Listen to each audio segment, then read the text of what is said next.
Hello! So it's been a little while since I posted a video, but that's mainly because I've been really busy and not a lot of records have been coming, have been arriving. But I do have a lot of pre-orders which are due to come out next year and also in December. But anyway, there was a little flurry of activity this week, so I thought I'd just post a quick video about them.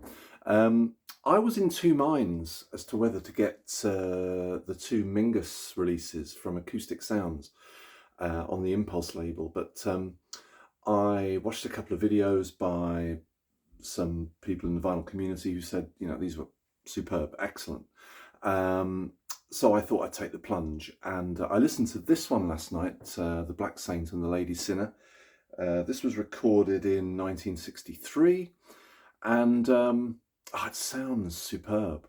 It sounds superb, and yet again, Acoustic Sounds have done such a great job with the sleeves, the quality of the vinyl. The pressing is beautifully flat, quiet, and sounds fantastic. Wonderfully remastered. So yet again, they've done a great job. Now, I've not played Mingus. Might just say Mingus times 5. It just saves a bit of time. But I imagine it'll be in the same vein as the Black Saint and the Sinner Lady. So Mingus times 5, that was released a year later in 1964. And certainly this one is, it sounds a little bit more, what's the best word to describe it? Different type of orchestration, shall we say, to your usual Blue Note lineup, and also recorded differently. I mean, Blue Note, Rudy Van Gelder had a real. He was very consistent in the way he mic'd up his the group. So you'd usually have drums coming out the right hand channel. You'd have piano centered between the two, and then you'd either have trumpet or sax or whatever the other lead instrument was on the left channel.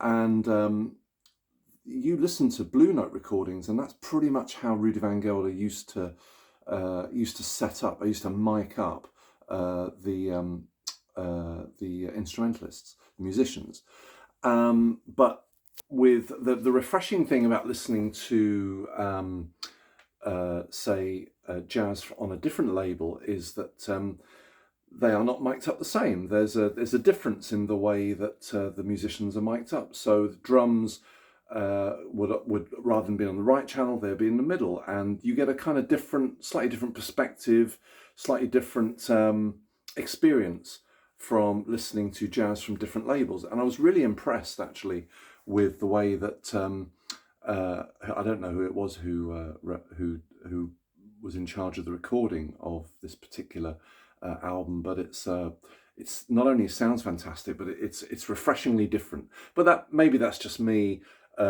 listening to an awful lot of Blue Note recordings recently, and just used to the drums coming out the right hand channel. So anyway, if Mingus times 5 is anywhere near as good as this one, it's going to be fantastic. So yet again, Acoustic Sounds have completely knocked it out the park with these Impulse releases. The quality of the covers is stunning, and the vinyl, the quality of the vinyl, fantastic. The production quality is really top notch. So I also got recently Freddie Hubbard's Ready for Freddie from the Blue Note Classic series. Given it a few listens, it's hard for me to it's hard for me to remember, to be honest, because I've been listening to an awful lot of Radiohead recently, and it's been a couple of weeks since I listened to Freddie Hubbard's Ready for Freddie, so I can't actually remember exactly what it's like, but I do remember that it was quite well recorded and well remastered. The vinyl is flat, it's quiet, so pretty much in the vein of the Blue Note Classic series throughout the whole of the year. Impressive. For the money, fantastic value. And this one arrived last week. This is 6 pieces of silver from the Horace Silver Quintet. Again, I've given it a couple listens. This is in mono. It's a recording from 1956, Ready for Freddy's 1961, that stereo. So it's a mono recording, but you know, again, good, quiet, flat vinyl. Seems to be well remastered. Some mono recordings can be amazing, and others are okay. I wouldn't say this was amazing. It sounds okay. It sounds good. Very enjoyable. Like a bit Horace Silver, but it's not a mono recording that you know I would say is amazing. Like Afternoon in Paris, for instance, on Sound Records. That is an amazing mono recording. So, but you know, it's worthwhile having, and I'm pleased to add it to the collection. So I've been listening to an awful lot. I haven't really been listening to a lot of jazz in the last couple of weeks. For some reason, I put on this recently, the Eraser by Tom York, and because I hadn't really given it much of a listen. I can't remember why I was turned on to Radiohead recently. Oh yeah, I think I know why. It's because Kid A Amnesiac came out recently. Now I've got an original copy of Kid A here. Don't have Amnesiac on vinyl, and I was tempted to get the new release, which kind of has Kid A and Amnesiac on it. But I'm not sure. I'm not sure if I'll get it. I mean, it's been well reviewed, but Kid A is just an amazing album. So I pulled out the Eraser by Tom York, which I've had for a while but hardly played. Oh my God, that is a good album. That is utterly brilliant. And so I played Moonshaped Pool recently as well. And I've been really getting into my Radiohead. I've just ordered a couple of Tom York albums, which passed me by. So I'm looking forward for those to arrive. And I've also been listening to a couple from my Mark Knopfler box set, Sailing to Philadelphia and The Ragpicker's Dream. Really getting into those, actually.